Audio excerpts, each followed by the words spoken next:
Bismillahirrahmanirrahim. Assalamualaikum warahmatullahi wabarakatuh. Maha suci Allah, segala puji dan syukur kita panjatkan kehadirat Allah. Semoga kita selalu dalam bimbingan rahmat dan ridho Allah Subhanahu wa taala. Subhanallah walhamdulillah, astagfirullah, Allahu akbar. Kembali saya dari tim Raja Wali Nusantara. Kali ini akan mengangkat terkait dengan calo surga, calo neraka, atau calo akhirat. Ada sebuah anekdot atau sebuah pernyataan lah di masyarakat bahwasanya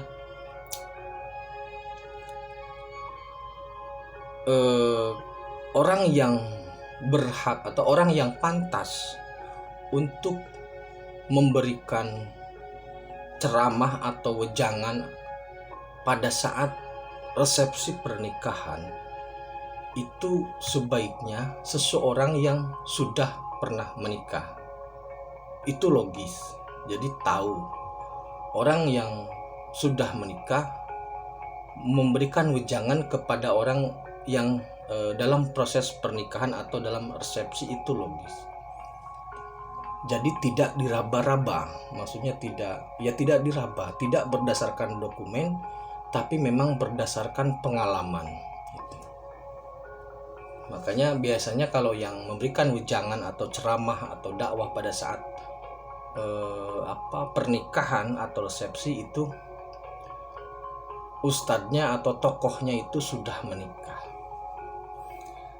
Nah, kemudian bagaimana jika seseorang menyampaikan terkait surga dan neraka? Apakah harus mati dulu? Nah, ini pertanyaannya sulit. Logika pertama, untuk bisa memberikan bimbingan kepada yang baru menikah itu harus orang yang sudah menikah. Nah, tapi yang kedua, ketika memberikan bimbingan atau memberikan arahan terkait surga dan neraka, apakah orangnya harus sudah meninggal? Ini rada sulit nih. Nah, kami tim Raja Wali Nusantara menegaskan begini. Untuk bisa memberikan pemahaman, memberikan ceramah, memberikan pengetahuan terkait dengan segala sesuatu, itu haruslah orang yang memang ahli di bidang itu. Untuk bicara ekonomi, harus ekonom. Untuk bicara masalah akademis, harus orang akademis, dosen lah atau guru besar lah. Untuk bicara politik, minimal dia orang partai. Untuk bicara surga dan neraka, harus orang yang sudah pernah pergi ke sana. Berarti harus mati dulu? Tidak harus.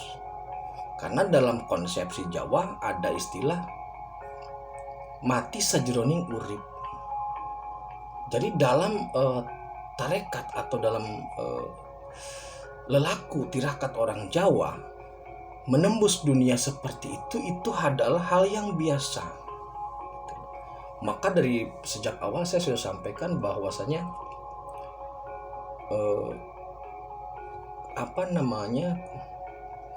di Jawa ini adalah isi, sedangkan Arab itu kemasan. Jadi tarekatnya itu ada di Jawa, syariatnya ada di Arab. Nah, jadi untuk membicarakan terkait surga dan neraka, maka seharusnya itu adalah orang yang sudah pernah ke sana. Jika memang belum pernah pergi ke sana, maka yang terjadi nanti seperti pola calo. Pola calo itu yang saya tahu, calo itu tidak pernah pergi. Jadi dia menyarankan, dia mengajak, dia mempromosikan suatu tujuan, tetapi ketika bis itu pergi, maka dia tetap tinggal di terminal itu. Nah, yang saya khawatirkan seperti itu. Kalau kita mempromosikan surga, mempromosikan tentang azab neraka, tapi belum pernah tahu tentang sana, belum pernah pergi ke sana, maka kita menjadi calo-calo itu, dan itu banyak terjadi. Apa efeknya ketika orang yang belum pernah pergi ke sana seumpama belum pernah pergi ke Eropa, ke Italia lah umpamanya, tapi kemudian membahas Italia dari dokumen yang ada. Apakah dokumen itu akurat? Bisa jadi iya, bisa jadi tidak. Karena akurasi dokumen kan pasti ada perubahan. Sedetil apapun pasti ada perubahan.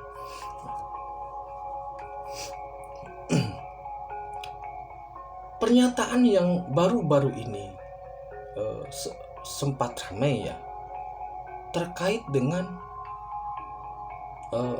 sodako dan kemiskinan. Jadi ada pernyataan bahwasanya orang miskin itu karena kurang ibadah, bukan sodako ya. Orang miskin itu ada karena kurang ibadah. Nah, ini sebenarnya tidak nyambung. Jadi satu sisi mempromosikan surga, sisi lain mempromosikan terkait sodako, sisi lain mempromosikan terkait dengan, jadi mencoba menghubungkan antara sodako dan kemiskinan gitu loh. Kasarannya beginilah, yang miskin itu jarang sodako sehingga miskin gitu loh. Pernyataannya kurang lebih seperti itu. Padahal sebenarnya kemiskinan dan ibadah, kekayaan dan ibadah, orang yang kaya, orang yang miskin dengan ibadah itu tidak ada hubungan. Kaya dan miskin itu fasilitas. Tidak ada hubungan antara orang kaya, orang miskin dengan ibadah. Banyak orang miskin yang rajin beribadah, banyak orang kaya yang rajin beribadah. Nah, sebenarnya Allah Subhanahu wa Ta'ala itu bisa saja menjadikan semua orang di bumi ini kaya. Kalau dijadikan semuanya kaya, maka siapa yang mau bekerja? Ketika kita menyuruh si A untuk membuat bangunan, dia akan menolak karena dia sudah cukup. Dan Allah juga bisa menjadikan semua orang miskin. Tapi kalau semua miskin, siapa yang bisa membayar? Jadi sebagian kaya, sebagian cukup, itu menjadikan keseimbangan dunia. Nah, ini fasilitas tidak bisa dikaitkan dengan ibadah. Nah, promosi-promosi seperti ini atau pernyataan narasi-narasi seperti ini itu terjadi karena cross-checknya hanya pada dokumen, bukan pada spirit. Nah, saya khawatir ketika ada tokoh yang mempromosikan pola-pola seperti ini, membuat pernyataan-pernyataan yang hanya berdasarkan dokumen, itu jadinya calo surga, jadinya calo neraka, atau calo akhirat. Maka sebenarnya seharusnya sesuatu itu selalu di cross check dengan spiritnya gitu. Apakah benar orang yang miskin itu karena dia kurang ibadah? Cek spirit saja langsung. Apakah benar surga itu seperti apa? Neraka itu seperti, cek spiritnya. Apalagi saat ini ketika kiamat sudah terjadi, semua update gitu loh, semua sudah diupdate. Pola surga neraka sekarang berubah semua. Nah,